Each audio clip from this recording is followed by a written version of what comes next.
tere taas tulemast Ortonomi aiapäeviku lehele ja mul on nii hea meel teid siin näha ja kui sa oled esimest korda siia sattunud, siis tea, et see on eestikeelne aiandusteemaline kanal ja ma teen siin videoid oma koduaias ja loodetavasti sa saad ka siit natukene sellist julgustust või ideid juurde, kuidas siis enda aias midagi teha.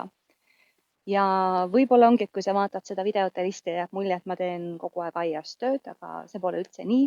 Mul on ikkagi väga palju selliseid ilusaid puhkehetki nagu praegugi ja õnneks on mul aega olnud ka nüüd rohkem lugeda.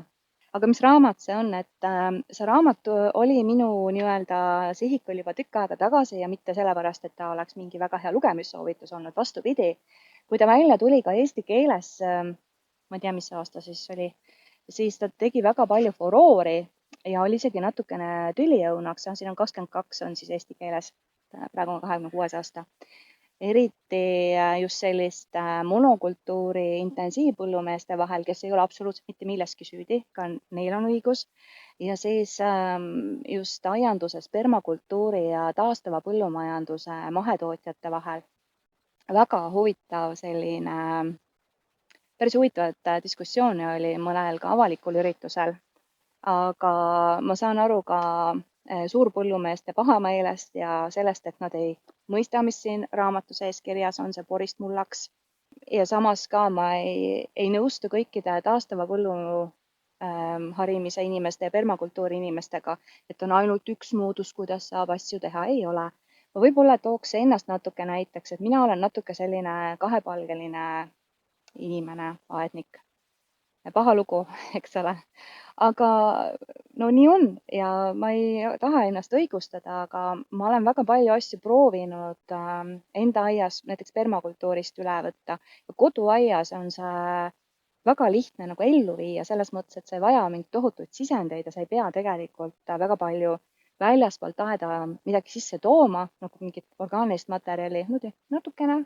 Tõenäoliselt on sul kõik vajalik enda aias olemas ja sa ei pea väga palju raha kulutama. Aga samas on koduaias väga palju olukordi, kus näiteks mõne taimekaitsevahendi või ka mineraalväetise kasutamine on täiesti õigustatud, vähemalt minu hinnangul. Nii et eks ma olen ka selline natukene kahepalgeline. Ja kui mina õppisin Maaülikoolis aiandust, ma õppisin koos põllumeestega, siis tol ajal oli väga selgelt, tehti meile asjad selgeks, kuidas käib siis mineraalväetistega põllu harimine pestitsiidide abil. Ma ei taha ka seda raamatut ümber jutustama, sellepärast et seda saab igaüks ise lugeda ja mina näiteks leidsin selle oma kohalikust raamatukogust ja olen nagu ülirõõmus, et meil on raamatukogud olemas. Ja siin on ju esilehel kirjutatud esikaanele, et ühe perekonna teekond taastava põllumajanduse juurde.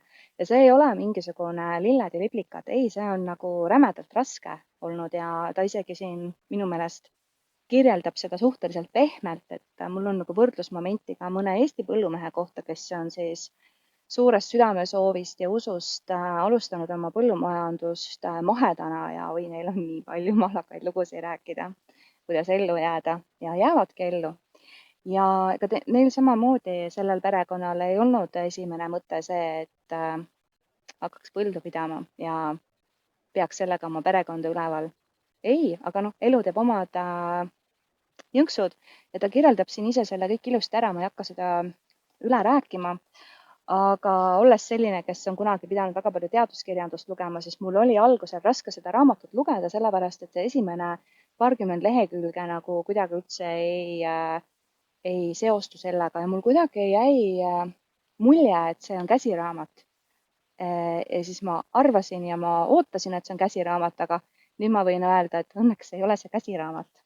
Küll aga on siin raamatu sees siis need 5 punkti, mida ta siis niimoodi on kogu selle loo sisse nagu sisse lõimunud ja ta natuke räägib ühes kohas ühest ja siis ta ütleb, et seal raamatu lõpus sellel leheküljel ma räägin sellest sulle hoopis pärast ja kõik selline.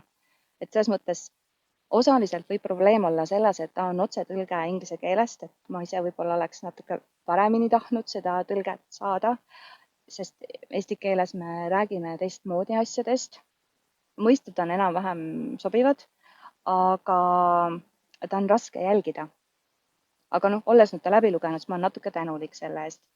ja need 5 põhimõtet on midagi sellised, et okei, nad on nagu põllumehele mõeldud, aga tegelikult on siin väga palju, mida ma ise ka olen oma koduaias juba teinud, aga ma ei ole nagu mõelnud, et ma teen seda selleks, et oma mulla tervist parandada.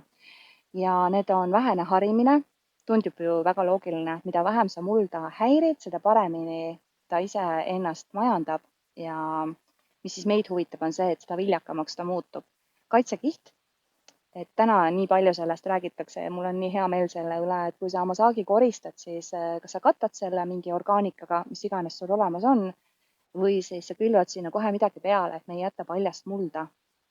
Õnneks see must kesa on ka selline asi, mis on vist juba täitsa kadumas ja ma arvan, et nooremad õnneks ei teagi, mis asi see on.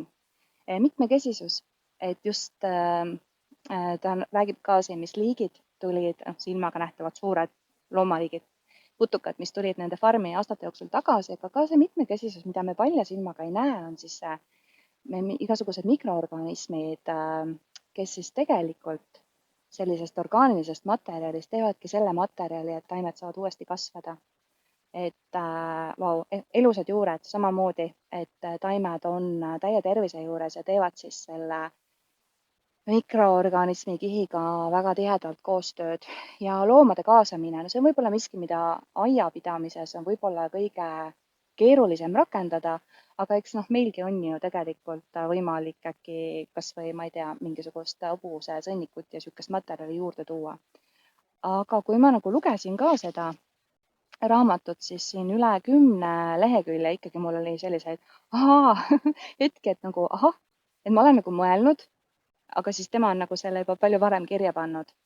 Ja et kuidas oma aeda ikkagi teha selliseks, miks ta nagu parem on ja mulle õudselt meeldivad need pilditahvlid siin, et need aitavad ka seda tervikpilti palju paremini mõista. Et ma ütlen ka, et mind on natuke haridus võib-olla ära rikkunud. Aga õnneks oma koduaias toimetades ma saan ju ise otsustada, kuidas edaspidi on targem majandada. Aga siis veel natukene sellest põllumajandusest, et ma arvan, et praegusel ajal on väga kohane seda lugeda, kui sa oled ka selline inimene, kes on uudishimulikum ja on ennast proovinud vähemalt, see on väga raske täna, aga ennast kurssi viia, mis tegelikult toimub praegu kütustega ja väetiste ja pestitsiididega. Ja võib-olla mõelnud sellele, et kui kaitstud meie toidulaud ja toidujulgeolek ka sellises väikses riigis nagu Eesti on, et kui kaitstud ja tagatud ja kuidas see süsteem siis tegelikult nagu päriselt olema hakkab. Et mulle meeldib vahepeal mõelda selliste asjade peale. Iga kord, kui ma selle peale mõtlen, siis ma mõtlen selle peale, et mis ma saaksin iseenda jaoks ära teha, sest et tõesti, ma ei usu küll, et mul praegu kellegi peale loota on, kui mingi suurem jama peaks olema. Et kindlasti ka kodusele aiapidajale väga hea selline öökapiraamat mõtiskluseks ja lugemiseks ja ma loodan, et see kellegi und ära ei võta. Ja mis põllumeestest veel, et mis mulle nagu väga meeldib, on see, et jah, et ta ikkagi rääkis suhteliselt avatult, et kui raske see tegelikult on oma mõtlemist muuta seda, mida sa oled näiteks kolledžis või koolis õppinud, mida sa usud, tead, et ta peaks kuidagi töötama ja siis sa hakkad nagu täiesti risti vastupidi asju tegema. Ja ega see on ikkagi päris halastamatu, sellepärast et need asjad ei tööta ju kohe nii, nagu sa tahaksid. Ja aiapidamises, põllupidamises sul ei ole seda nuppu, et tagasi, et sa ei saa, kui sa mingi asja oled ära teinud, sa ei saa seda niimoodi lihtsalt tagasi võtta. Ja veel õelem on see, et sa näed oma töö tulemust ju väga palju kuid hiljem.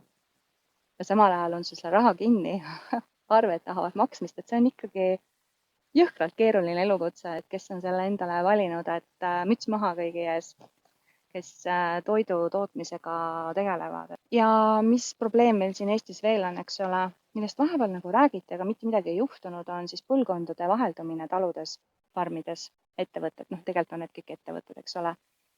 Et siin samamoodi, et ta minu meelest väga tore, et ta julgeb võrrelda ennast nende taludega, kus siis ikkagi on järjepidevalt, aga närviliselt jätkatud sellist intensiivset põllumajandust, kus sageli ongi ainult üks monokultuur, kas see on siis mais, soja, nisu, mida iganes. Ja kuidas nad tegelikult ka kasutades kõiki võimalikke sisendeid, nii palju kui eelarve lubab, ei suuda tegelikult teenida piisavalt, et kogu pere sissetulek oleks tagatud või et saaks farmi teha juppideks või kuidagi anda lihtsalt ka üle järgmisele põlvkonnale.